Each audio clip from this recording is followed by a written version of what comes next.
sports editor.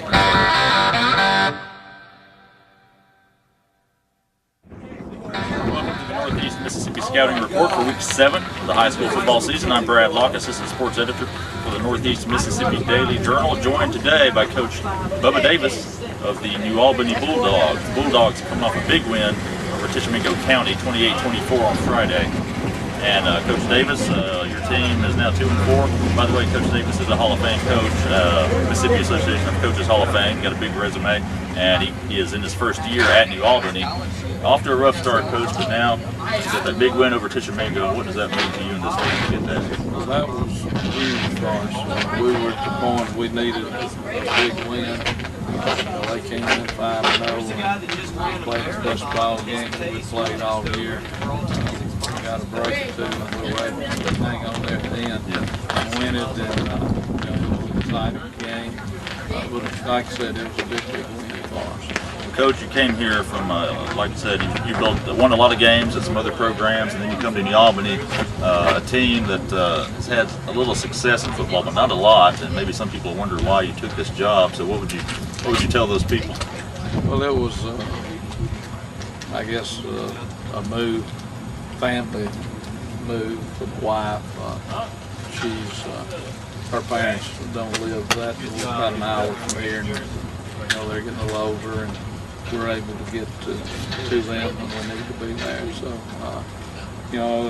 I've coached long enough. All I want to do is coach, and it doesn't really make a difference. And, we think we got an opportunity to do something here with the kids that we have in the program. And, we're here to see if we can get this thing the way I'd like to have it anyway. Well, how are the guys progressing under your system and coming along, you think?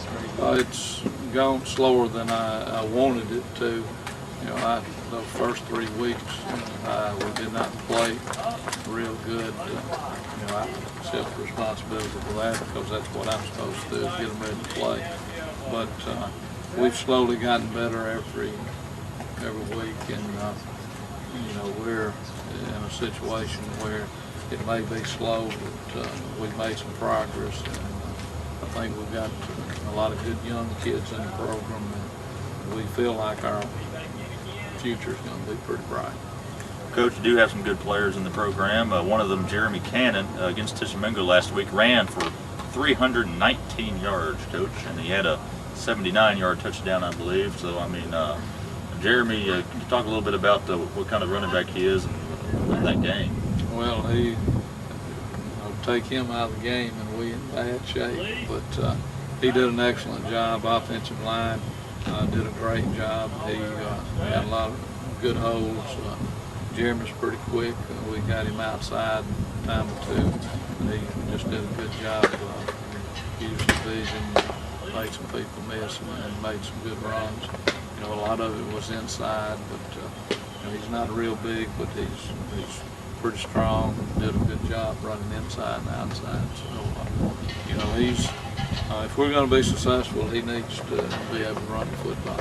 Well, you're going to need him a lot this week, Coach. You got number 1 Shannon on the schedule next. You got to go over there to Shannon. The Red Raiders 6-0, ranked number 1 in the Daily Journal large school rankings. And Coach, let's talk about that matchup. Coming off a big win, I know you want to keep the momentum, but got to be tough against that team. If we can find a way to cancel this one, we would. But it's on the schedule, and it's a district game, so we're gonna have to play it. We watched film since Saturday, and we hadn't found any weakness. They've got big kids. They've got a lot of kids that's got great speed. Got great receivers. They can run the football. They got kids that can catch the football defensively. They're probably as fast as anybody. I wouldn't say probably. They're the fastest defensive team that we've faced all year. So, we should be a law that would keep us from playing them. But I think we'll have to show up. And our thing, we want this group of kids to get in the playoffs. We think that's going to be big for our program. I'm realistic, and we just hope they don't beat us up so bad that we can't finish our schedule. And, you know, if we've got enough left to play in the next couple of weeks, and we can win one and other things happen right, you know, we got a chance to get in the playoffs. And you know, kids just get a taste of that, then we'll worry about next year when that game's over. Coach, you're 2-1, I believe, in Region 1-4A, so a little shake-up in the standings after that win against Tishomingo. Again, the Albany at Shannon this week. Bulldogs 2-4, Red Raiders 6-0. Appreciate you joining us, Coach Davis, on the Scouting Report. And be sure to check out the Daily Journal this weekend for all your football coverage. And also right back here for Northeast Mississippi Rewind. Thanks for joining us.